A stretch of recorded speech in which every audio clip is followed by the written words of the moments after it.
Maintenant, pour en savoir davantage sur ce vaccin de Novavax qui sera fabriqué à Montréal, je retrouve le docteur André Veillette, qui est immunologiste et expert en oncologie moléculaire. Bonjour, docteur Veillette. Bonjour. Je précise tout de suite que vous êtes membre d'un groupe de travail chargé de conseiller le gouvernement Trudeau sur les vaccins. Donc, d'abord, je vous demanderai jusqu'à quel point c'est une bonne nouvelle que le Canada recommence comme ça à produire des vaccins. Écoutez, on a beaucoup de bonnes nouvelles récemment, alors ça en est une autre. Bon, on a déjà plusieurs vaccins qui sont excellents, puis la plupart, malheureusement, viennent de l'extérieur, donc on ne contrôle pas toujours l'arrivée des vaccins. Mais je pense que l'idée avec le vaccin de Novavax qui serait fabriqué à Montréal, avec la recette de Novavax, c'est que ce vaccin-là serait plus facile à obtenir au Canada parce qu'il n'y aurait pas d'intermédiaire.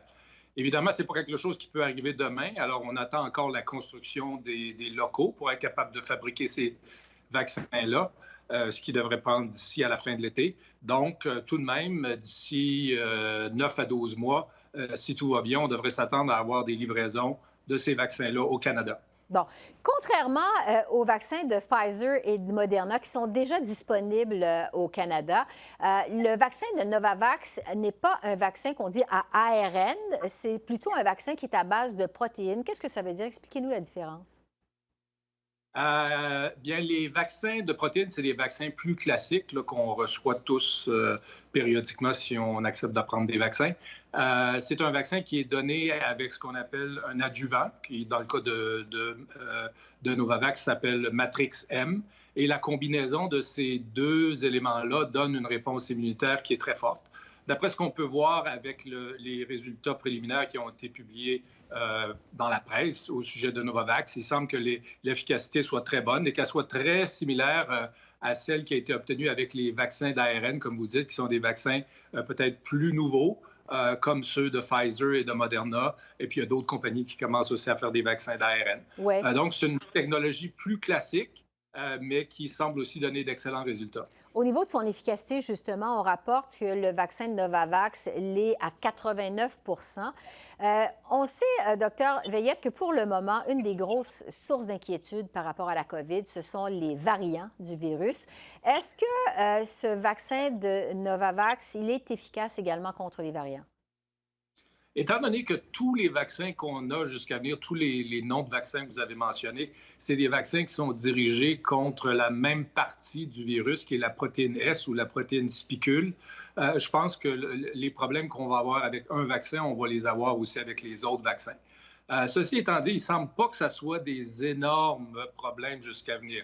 Parce que ce que les compagnies comme Pfizer et Moderna ont démontré, c'est que même si les anticorps induits par leur vaccin sont peut-être moins efficaces à reconnaître les protéines des variantes, les niveaux sont tellement hauts, les niveaux de ces anticorps-là sont tellement hauts que ça finit par contourner la résistance potentielle contre les variants. L'autre chose qu'il ne faut pas oublier, c'est que les vaccins, ça ne fonctionne pas juste en induisant des anticorps, ça fonctionne aussi en induisant l'activation d'un autre type de cellules immunitaires qui s'appelle les lymphocytes T. Et c'est fort possible que les variants, même s'ils devenaient résistants à l'effet d'anticorps, ne seront pas nécessairement résistants à la protection médiée par les lymphocytes T. Bon.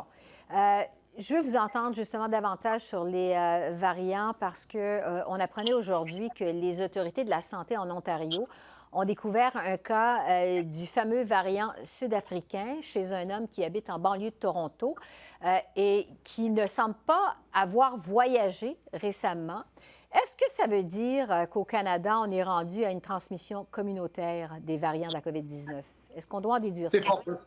C'est fort possible. Vous savez aussi, même, je lisais ça hier en Angleterre, il y a le variant britannique, qu'on parle du virus de la COVID-19, qui il semble que même en Grande-Bretagne, ce variant-là a acquéri la mutation qu'on retrouve en Afrique du Sud. Alors, il semble que le virus aime bien muter pour acquérir cette mutation-là, probablement parce que ça y offre un avantage de prolifération ou de survie.